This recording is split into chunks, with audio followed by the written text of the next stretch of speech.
Welcome to the Encore Audio Archives YouTube channel. I'm Taper Dave, and this is my channel. I've uploaded hundreds of talks here that I've recorded at meetings in West LA, and I've also recorded conventions starting in 2013. I've got a bunch of those up. And Walt and Mary Murray, the original owners of Encore Audio Archives, started the company in the 80s, and Walt recorded Joe and Charlie's and a bunch of stuff down in Vista, California. My sobriety date is June 20th of 1994. I hope you find something you like, so please like and subscribe to my channel and comment down below. If you want to hear something that I don't have or that you don't see, I'll see that I get it. Anyways, take care and have a great day if you want to.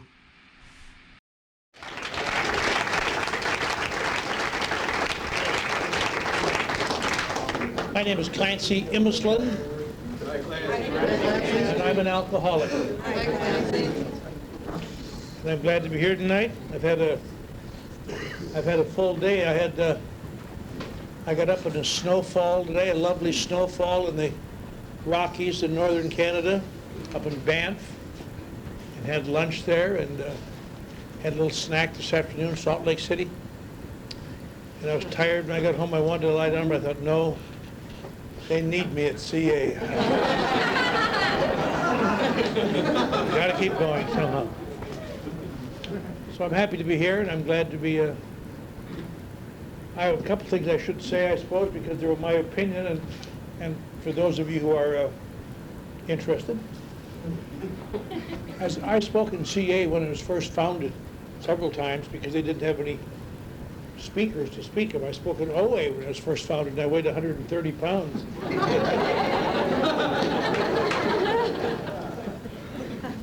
And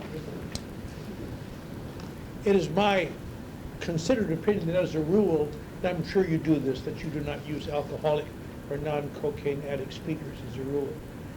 Because one of the things that makes these programs work is not the information. All that information I had enough advice by the time I was 21 to last me for 5,000 years. The point is to get it from people who you may come to believe really understand where you are. The thing that makes the program a miracle, the various programs, AA, CA, NA, so on, is not the information, but that you and I all know the problem of going through life and getting jams and having people say, oh, I know how you feel. And you want to say, no, God damn it, you don't know how I feel. Get your hands off me and leave me alone. And you come to these programs, you do some of these things somehow, and one day some old fool will come over to you and say, I know how you feel, and you think, my God, he does know how I feel. And that's the first rope across the big abyss that otherwise you won't get across, I don't think. But I'm glad to be here tonight because I struggled with the program probably as long as anybody that I know. I was in and out of AA for years and years and years. And the last day I took a drink, I bet my life I wasn't an alcoholic.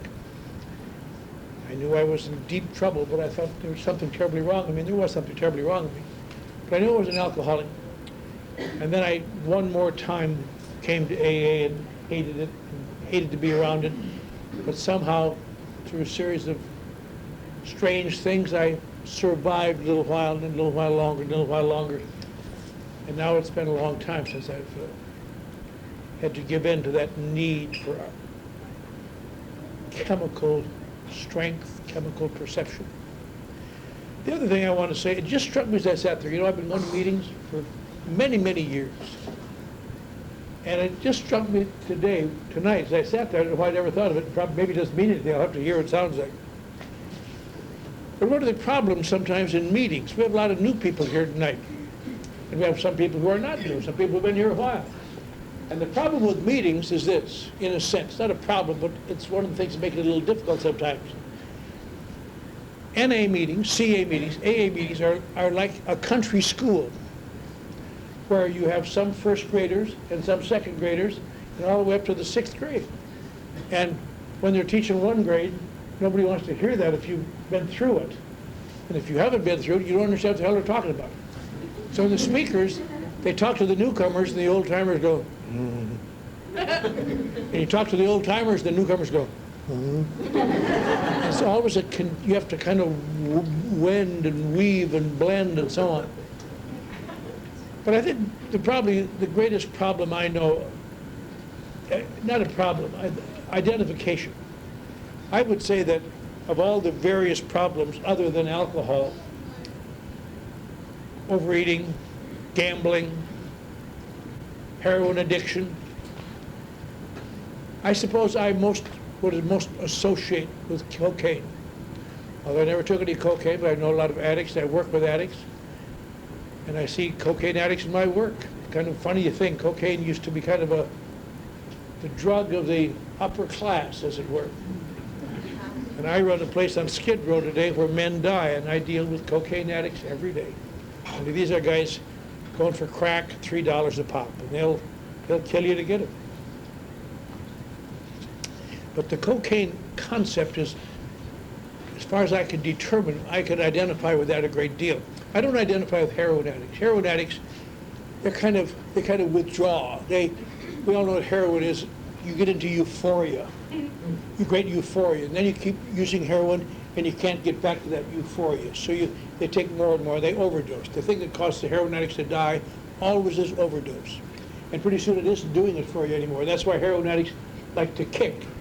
Not so much to get off the heroin, but to get back to where heroin is doing it again for them. And heroin addicts always die from an overdose. They die from drugs. They die from an overdose. And everybody knows about heroin addicts that when they get on that way, if they have friends, they try to be around them and walk them up, keep them walking so they'll stay alive. Because if they lie down, they're dead. But cocaine addicts are a little different thing. Cocaine addicts are not trying to get out of the world into euphoria, as far as I can determine. They're trying to get into the world. And feelings of being something and having it all together. And, hey, baby! And that's exactly why I drink. I guess some people drink to nod off, but not me. I drink because it makes me feel like something I don't seem to be able to feel when I'm sober. I grew up in a little town up in northern Wisconsin. When I was a kid, I was 15 years old. I already was nervous and restless and I hitchhiked to San Francisco early in the Second World War and lied my age and got some seaman's papers and was on a ship in the South Pacific before I was 16. Small little goof with pimply face. And as soon as that land went out of sight, I knew I'd made a terrible career error, but it was too late. And on that ship, somebody gave me a drink of whiskey. And I was raised in a very religious family, something called the Norwegian Lutheran Church. Most of you aren't familiar with the Norwegian Lutheran Church because there are not many of them around here. But in those kind of areas where there's a lot of snow, these goofs come from Norway and try to find conditions just like Norway, I guess.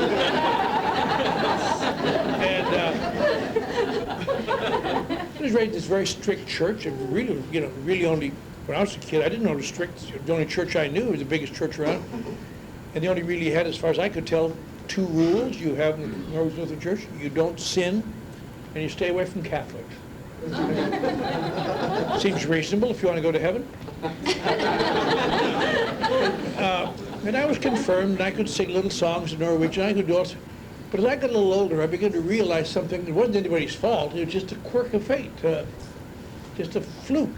It turned out that I was one of those Norwegian Lutherans who seemed to need a little more fun than other Norwegian Lutherans. So I got sinning, then I got monking with Catholics, and eventually I got sinning with Catholics. So I always knew I was going to go to hell, but it wasn't anybody's fault.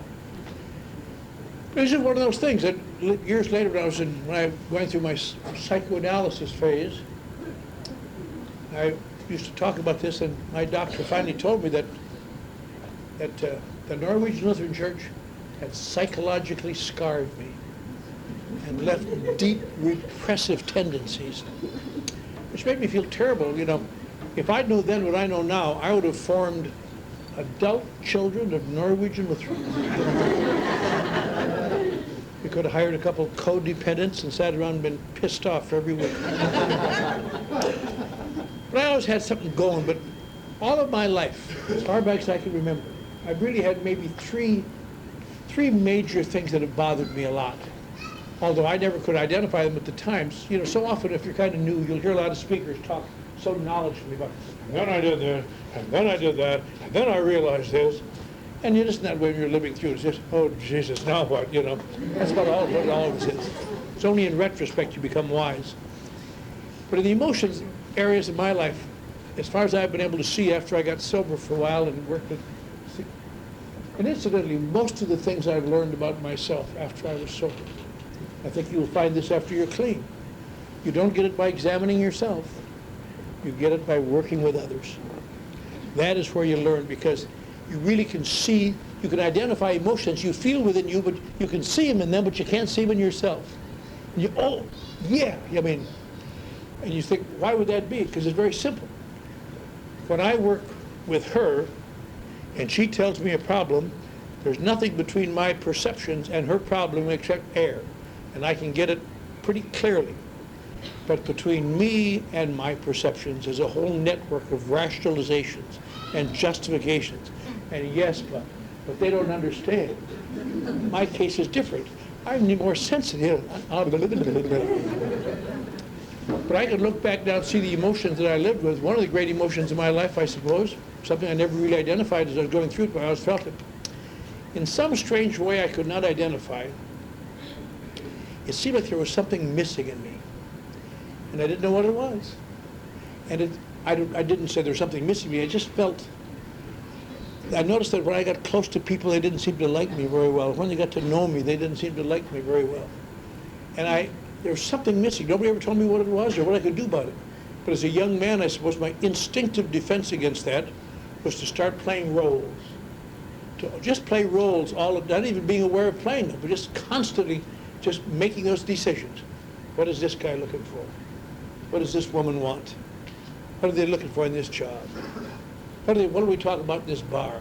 What do we slick? Should I be hip and slick and cool, or should I be sincere? That was just a whole series of defense mechanisms. I remember going to college years and reading about defense mechanisms and thinking, poor bastards having to have those defense mechanisms. Yeah. But my whole life was a defense mechanism. And I've come to realize as the years go by, everybody has some of them. Everybody has some of them. You know, that's part of being a human being. If we didn't, we'll all live in a cave. My particular favorite one, because I read a lot, because I was a writer, I look back and think of it now, sometimes it'll shut it on my spine, but might be arguing with somebody and say, you know what we were just talking about? I don't suppose you have any idea what Nietzsche had to say about that, do you? I didn't think so. And there's millions of these defense mechanisms. They go through the whole spectrum. You get all the way to the other end. That looks entirely different. Exactly the same thing. The guy says, I got a new Harley. I'm going to drive it up your ass. See my leather jacket?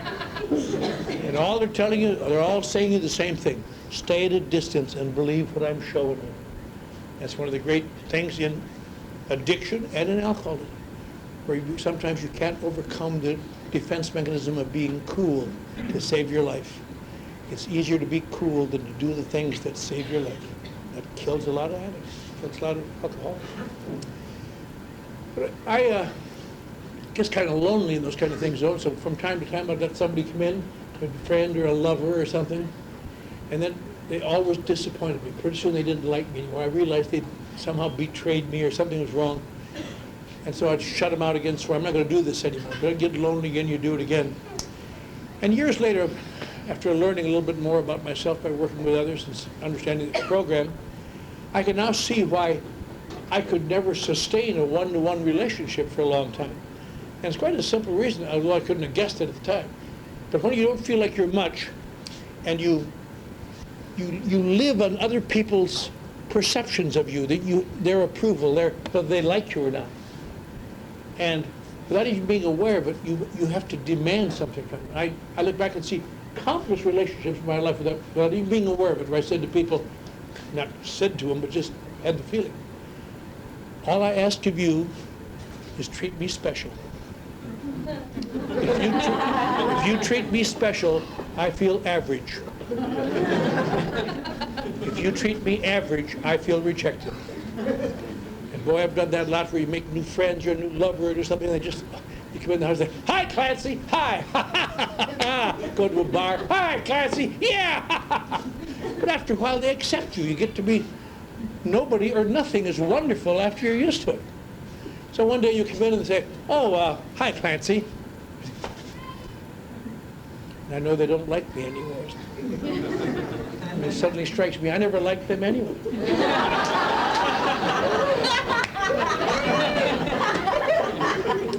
Boy, I did that a lot with a lot of people without even being aware of it. Another great area of my life that was very troublesome to me is something I could not identify at the time, but it seemed to me I was living with a lot of fear. I mean, fear of pain and fear of all those things, of course. But I suppose that looking back, this nameless fear was the fear of exposure. Fear that people would see through me and realize that I was not what I was pretending to be, that I was kind of a phony, that I was kind of a not much. So you try to keep people at a distance as much as possible. And the last one, of course, is one that used to bother me a lot, and I'm sure it's bothered a lot of you. Just the feeling, God damn it, why am I so sensitive? People sometimes have the ability with a sentence to ruin my day. Some people can just, seems like when I'm not feeling well, I'm always getting my feelings hurt. Of course, when you're a young guy, you learn not to show it. You learn to say, ha ha ha, doesn't bother me. But another name goes on the list you're going to punish someday.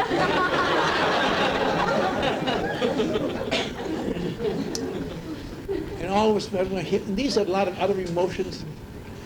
I didn't know what they were, but I felt them. I went to psychoanalysis and studied them and examined myself. And I always had the feeling, I'm sure some of you have had too, if I could just find out why I have these emotions, I'll be okay.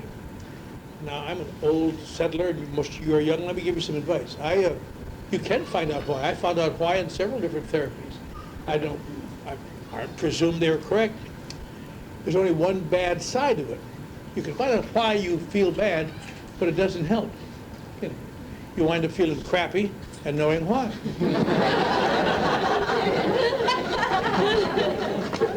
The only possible use I've ever been able to think of might use it for might be late at night in the bar. Some big moose come over and say, hey, what the hell's wrong with you? Then you can tell him. I wasn't sufficiently nurtured as a child.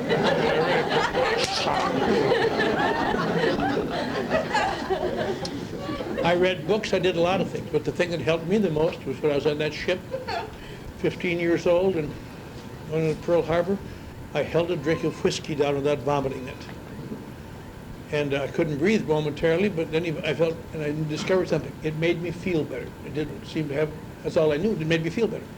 When you're going through your teens, that's when you learn things. You don't think much about them, something else you learn. On that ship, I learned to drink, I learned to smoke. I got smoking, and I smoked 2.5 or 3 packs a day, every day for the next 45 years. And I finally had to stop it. It was making me bald.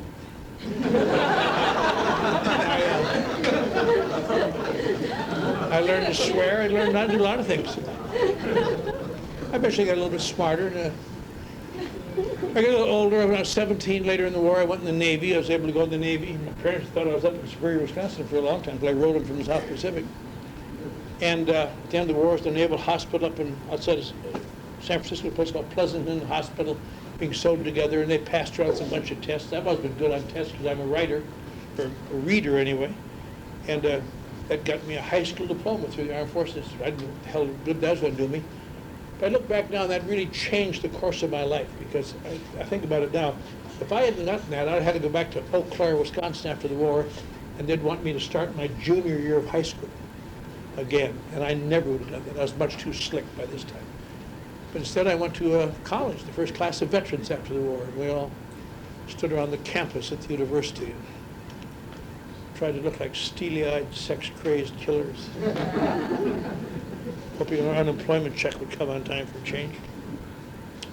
I got married in college. I met this lovely girl with coal black hair. I never knew many people. There was nobody in the Norwegian church with coal black hair.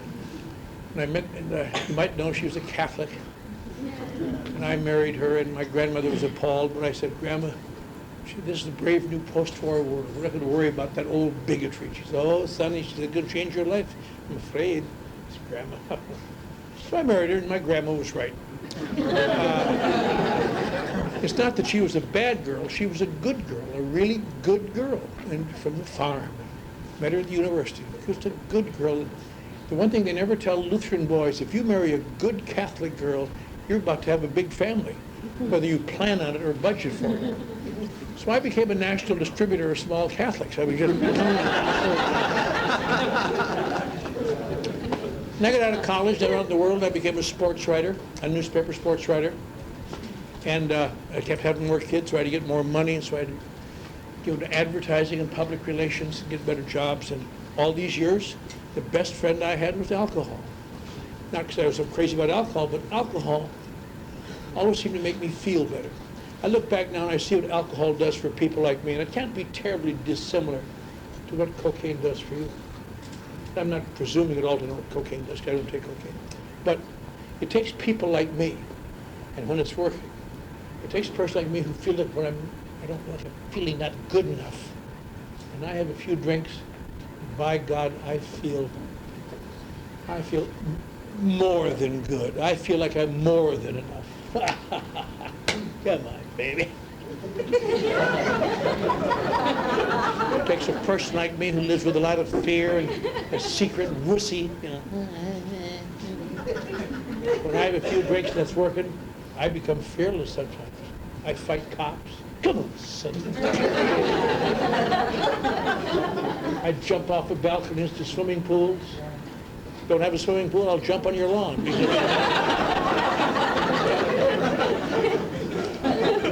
Take a person like me who is so afraid of rejection that I'm sometimes almost afraid to ask my wife to dance if I were sober. What if she said no and embarrassed me? When I have a few drinks and it's working, it all changes, boy. I'm sure it's happened to some guys in this room, you know, sit in a bar late at night, have a few drinks, meditate how they've screwed you today and how nobody really understands. As you have a few drinks, you notice a miracle slowly take place in front of your eyes. Some old beast gradually becomes beautiful.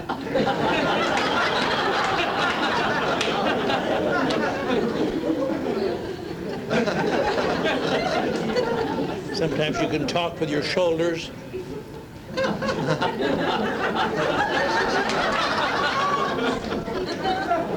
I might sidle over to such an old queen at closing time and imply there will be delights beyond her comprehension. Would you like to join me in the old Chevy?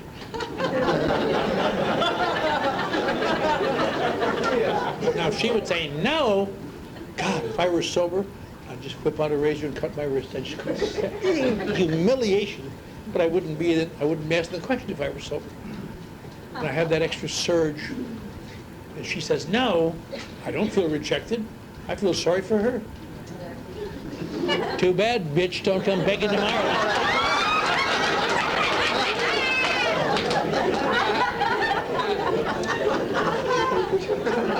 That's why I drink. And I don't believe that's so terribly dissimilar to why you take cocaine. To transcend emotions, to transcend feelings. And sometimes I drink too much, then people think I'm bizarre.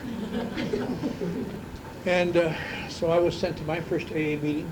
I was 22. I was sent to my first AA meeting. Went to my first AA meeting in 1949. That's a long time ago.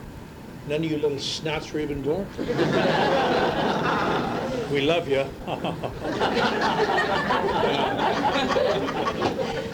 But you know, it seemed to me these were a bunch of old burned out guys whose problem was alcohol. I stayed drunk around the clock. It seemed to me they were saying, for 5 years, one day I walked through that door, I put the plug in the jug. God damn it, it's just been wonderful ever since. I suppose I must have thought, why don't you tell your face? You know? But even after a while, I knew I wasn't like them because my problem really wasn't alcohol. It was when I used too much of it, but my problems were much more complex than alcohol. And so over the next few years, I went to psychoanalysis, and I read books, and I went to AA from time to time when the heat was on. And all these years, I really struggled to find out what was wrong with me.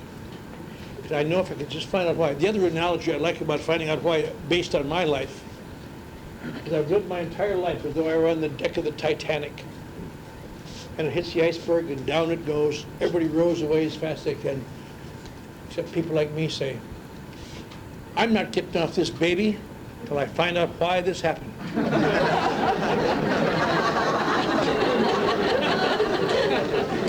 And you may find out why, and it gives you a great feeling of achievement. You people on the boats!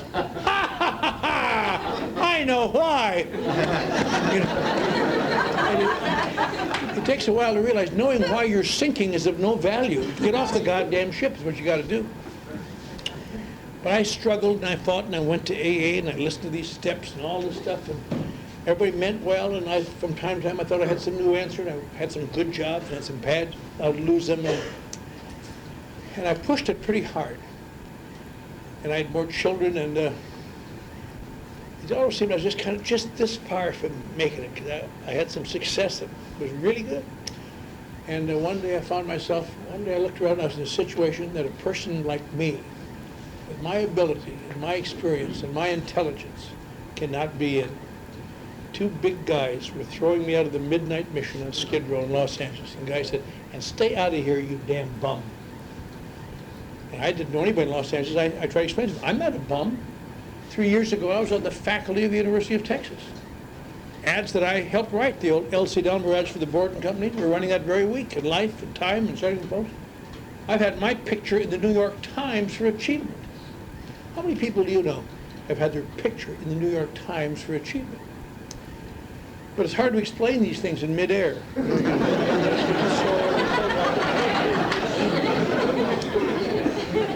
And a few weeks before that, unfortunately, I had all my front teeth kicked out in the Phoenix trunk tank.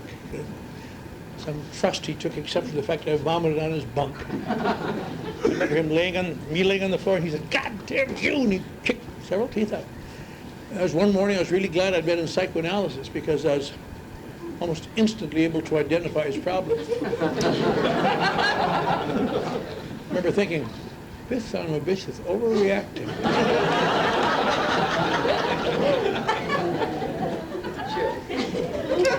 But I stood outside of the midnight mission, and the guy would have come up to me and said, you know, Slim, you're just about dead. You're down to about almost 100 pounds.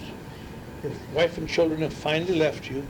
Your own parents will not accept a collect phone call from you. Not because they don't love you, but your mother can't stand to have you break any more promises because it breaks her heart. And you have lost your career, and you've lost your home, and you've lost all these things. Couldn't you admit you're an alcoholic? And my life to I would have to say, but I'm not. It isn't the way it looks. My problem really isn't alcohol. It's other things that I don't know what they are, but they just... And I never would have been able to deal with it. And it was raining, kind of a cold rain that we had last week. And I didn't know anybody here. I walked out to the corner of Wilshire and Fairfax where there's a little AA club. And I'd been in there the week before, drunk, and given them all hell and told them what a bunch of hypocrites AA were. Their goddamn program only worked for simpletons and other loving offerings. So they weren't glad to see me, but I had to get off the street. I walked in that damn club, and I hated it. And it's full of AA fanatics. I'm sure you have fanatics like that from CA too. God, they're dreadful. There's nothing worse for an intelligent person to come across than a fanatic. You know. I'll give you an example. I'm not a mooch by nature, but sometimes you have to let people know what you need so they know how to help you. And I might say, you know, I have no place to stay. I have no money for food. And I lost my clothing somewhere. If I just had a few bucks, I could really get settled and I could really work the program. And really, well, that's kind of a hint. I think people could understand that, you know. You know what AA fanatics say? They say, go to a lot of meetings, work the steps, it'll all work out.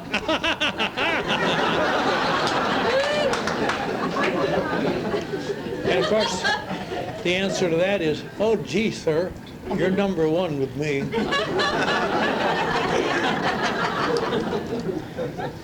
But I had no idea then or thereafter. That'd be my sobriety date. Never intended to be, didn't want to stay sober. The only time I'd ever really tried to stay sober was in Texas once, and the only reason I did that, I was in jail one night for fighting a cop, just overnight. And that night of all nights, my son died, and they couldn't find me, and I felt so bad. And I swore it would never happen again. So the next time I got out, I swore I'd never drink while my kids were living with me.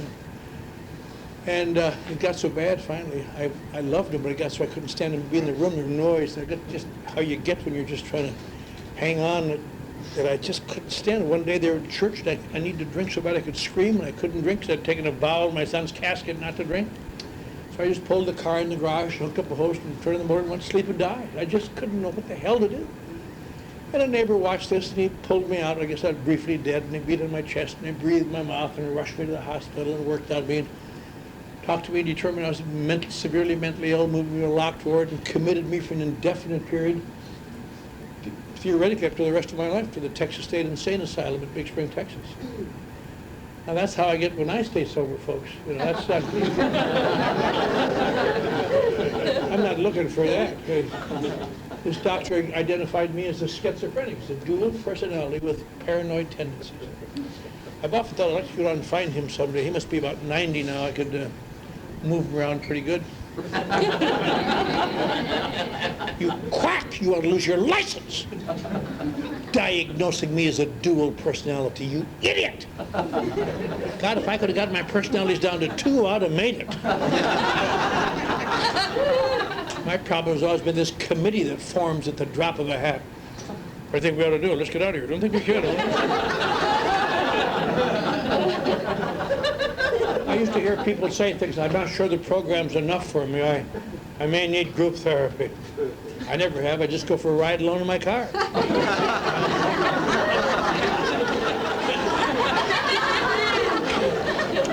That, to me, is what's so good about alcohol. I imagine what it must be for cocaine for you. It reduces it to one voice. It may be a bad voice, but it's one voice. Why don't you quit your job and punch that bastard in the face?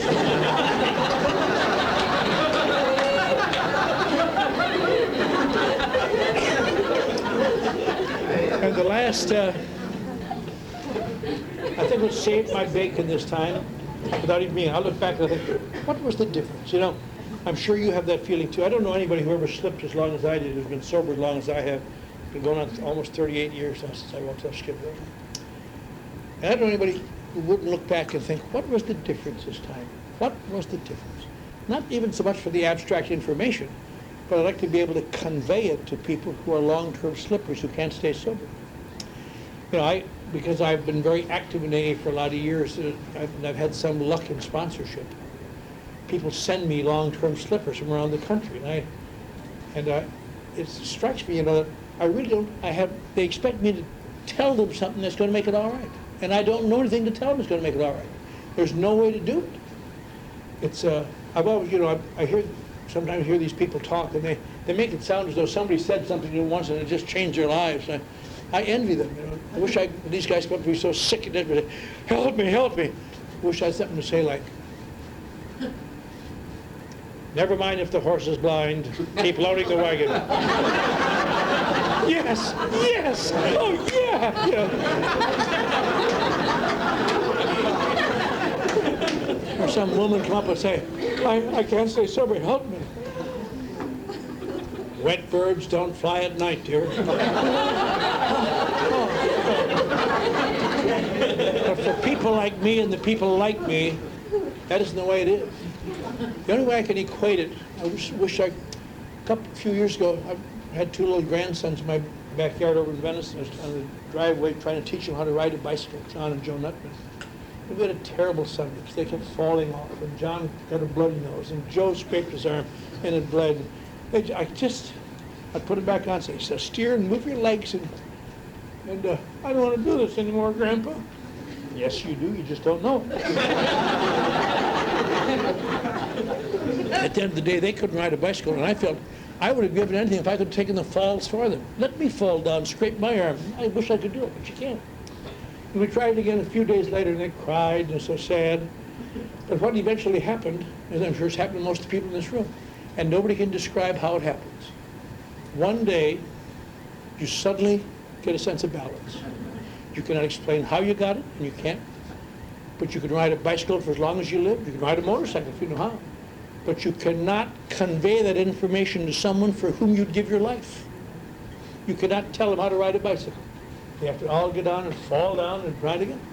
And in a much more complex, it's the same way with being sober and clean. You can give people all the information and tell them how to do it, but it ain't going to do it. Because good people tried to help me, and it didn't do it.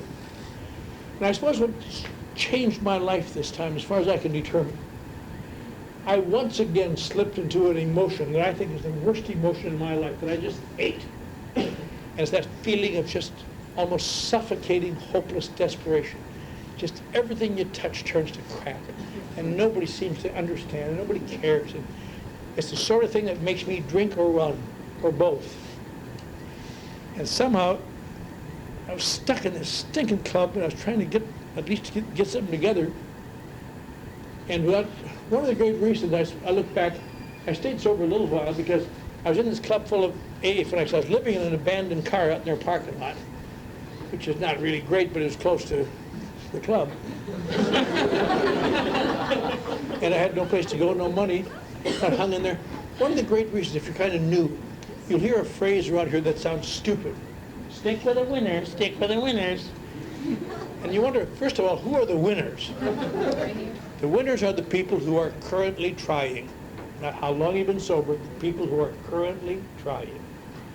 And secondly, why would you stick with the winners? Sometimes they're the least exciting of all of them. I mean, just a very bunch of old bastards. I'll tell you why. Because insecure people, such as you and I, have a tendency to have a tendency, without even being aware of it, to adjust to your background, to little by little do what the people around you are doing. And you will find yourself doing things just because they're all doing it that I would not do if I'm around my own. And that's why they say don't hang with losers, because eventually you lose. Losers bring you down. And not because they intend to, it's just the nature of the chameleon insecure personality. But anyway, they did another thing they'd done. They do the same thing. I said, get a sponsor, get a sponsor. And I met this guy who I seen in the movies. He played loving, kindly roles, kindly character actor. I thought, he'll be my sponsor. I'll hustle that old boy for a few bucks, get some front teeth. I don't have this family to hold me back, and I'll realize my potential at last. And God, the guy should have won the Academy Award for every loving role he ever played, because he was a cruel, nasty, right-wing, fascist AA pig is what he was. And he intimidated me. He'd say things to me, I want you to tell you, goddammit.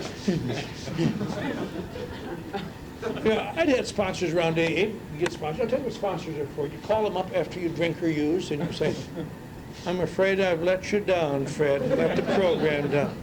Now, if you got a decent sponsor, no, you haven't.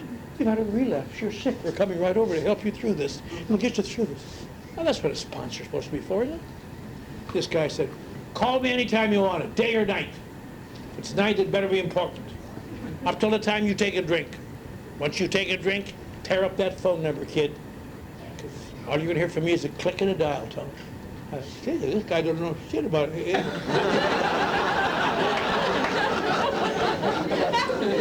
And he intimidated me terribly. And you'd think, well, why did you just quit? I wanted to fire him as my sponsor. A couple of times I'd go say, oh, leave it. I don't want you to be my sponsor. But I'd say, Bob, yeah? Oh, nothing. And you'd have me do things. You'd publicly embarrass me. And he'd take advantage of my sickness. He'd say, I want you to apologize to that woman. Why should I? I heard that you called her a bitch. Never get a sponsor with snitches. Jeez, that's a terrible. Well, she is a bitch. Nobody cares what you think. You go and apologize. Now, if you've got anything left at all, you say, you go screw yourself. If somebody's taking advantage of your sickness, then you say,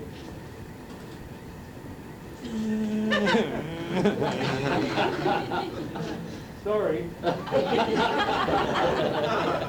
You bitch. Why don't you go to that job we got you? Jesus, Bob, I went there yesterday. It's a terrible job. They got me wrapping. I used to be a big executive. They got me wrapping packages for $1.49 an hour. They treat me like crap, Bob. It's the only job you can get. Go to work. You know what the answer to that is? Go to hell. Unless you got somebody who's a bully, and then you say,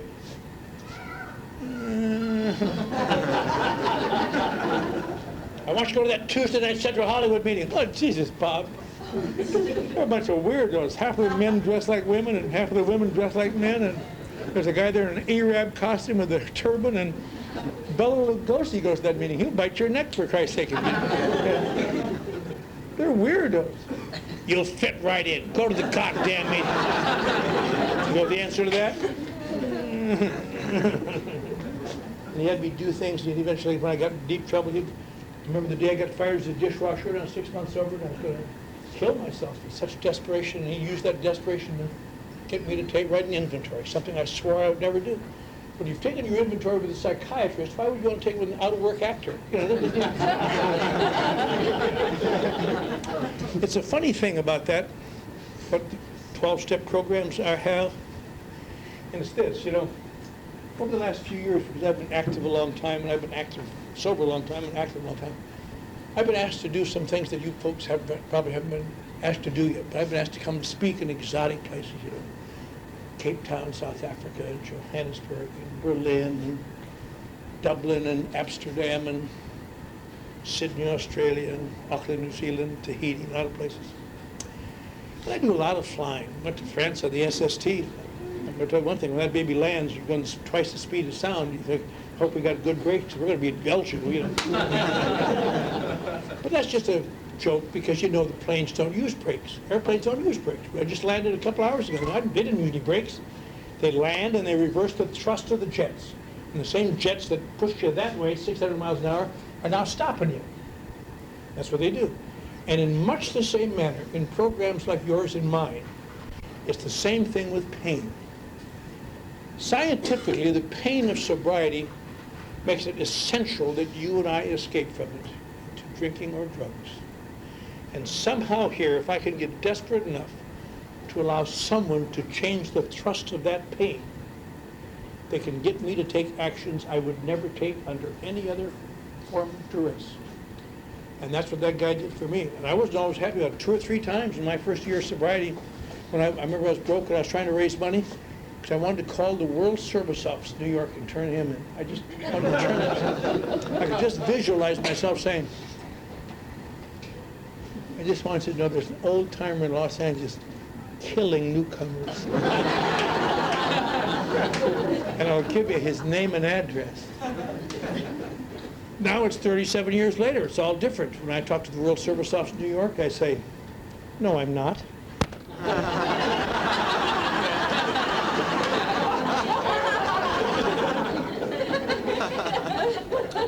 As it turns out, in AA and CA, there's one thing that is absolutely essential, and that is you must begin to take actions that you do not believe in.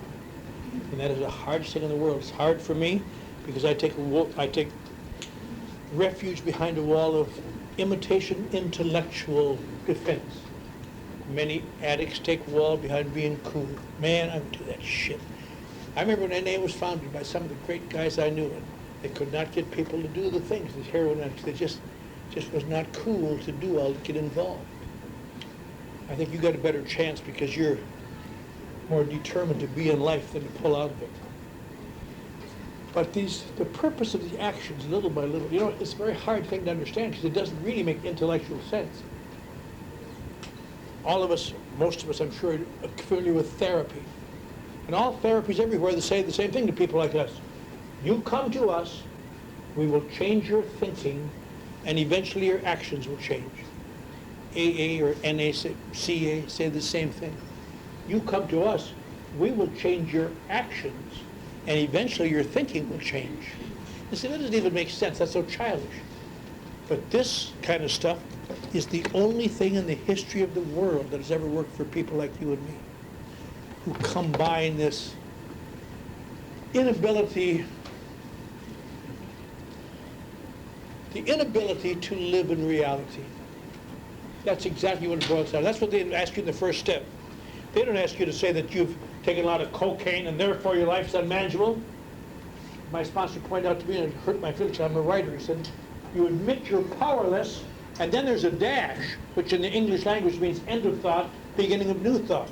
You start off here by saying, you might say, I am powerless over cocaine, and in addition to that, I am powerless over being clean. I cannot stand it. It turns out the curse, the thing that makes these kind of addictions like you and I have lethal, is not that you can't get off it. Everybody can get off it. Christ, that's easy. But you, sooner or later, the pain of sobriety gets worse than the memory of the relief that comes with the chemical. And so people come here and they get clean and sober, and they straighten out. They're going to do it all right and learn all these words and do all these things and talk and do all these things, and pretty soon they're gone. As I was for years. I never could understand. I never understood till after I did it years later. You have to do it. You must get involved. That's a hard thing to say because we all would prefer there must be some way to think through it, but to be involved. And when you stay here a while and you're trying to do the best you can and things start to get bad, our book gives you a specific action to take. And it's for you as much as me. What would be that action? To meditate, to get to the root of your problems, to write about it, to understand yourself. None of these things. These are lethal. You work with someone else. You don't have to sponsor them. You just have to take an interest in them. Because what it all boils down for people like you and me, left to our own devices, we go back to self-obsessions that throw reality all out of perspective. And somehow all of this program deals with is getting out of self and getting involved and doing these things. These things aren't necessarily fun or wonderful all the time. And they seem kind of dumb. But when I'm out of self, I got a vacation from my goddamn head. And I got to have that, and you got to have it. That's one of the great reasons for meetings. You know, they originally started meetings not so much so anybody could learn anything, but so that newcomers would go and understand there were people who were staying sober. That's why they started the first meeting, so the newcomers could see somebody sober. It wasn't just talk. And over the years, it's evolved into something much more than that, as we know. It's a place to share. It's a place to listen, sometimes in a speaker meeting. It's a place to see your friends. It's a social outing. But primarily, it is a way to get out of self. Something for an hour and a half that'll tug your goddamn head away from yourself. Now, I know it doesn't seem to make sense, but I know this is the only therapy I've had since 1958. And I know it works. I think we got a great talk going on here. Thanks for watching the channel. Taper Dave here. Just curious, do you think this is better than Zoom? Okay, this is how I prepare my drone for launching. I like to do it inside the cab of my truck so I'm not standing outside in the weather. To install the joysticks for control, up and down, right and left, powered on. I have an Android phone that I use to connect it to the drone with. And it's actually controlled through the iPhone, through an app. Oops, wrong way. It's actually controlled through the iPhone, or through this Android phone, through the app. It's actually controlled through the Android phone, through an app, and you connect it through this short connection right here.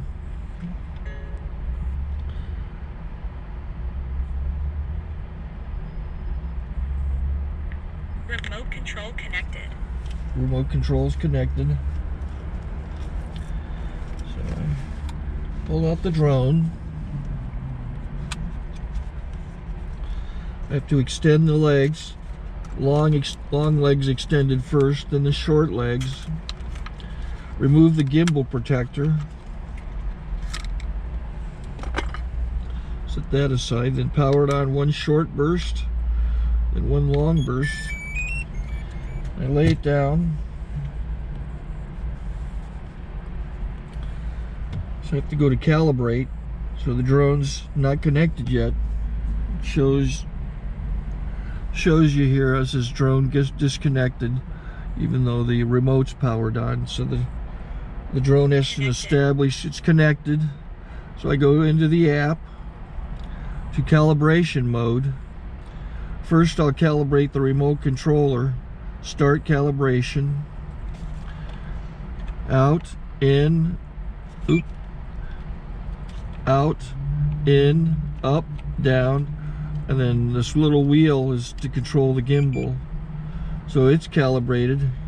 Go to gimbal calibration, start calibration, and then it calibrates the gimbal. I don't know if that shows up. The gimbal's moving all over the place. Changes, you can see it on the video. And I'm calibrated to take off. It's acquired 7 satellites at the moment. There are 26 satellites up in the sky, which it has to acquire before you can take off. So it's connected. It's got enough satellites. This is white. I can go to press this little arrow button, swipe right to take off, and it would start the motors if I slid this to the right. But I'll wait till I get outside. Don't want to do it inside.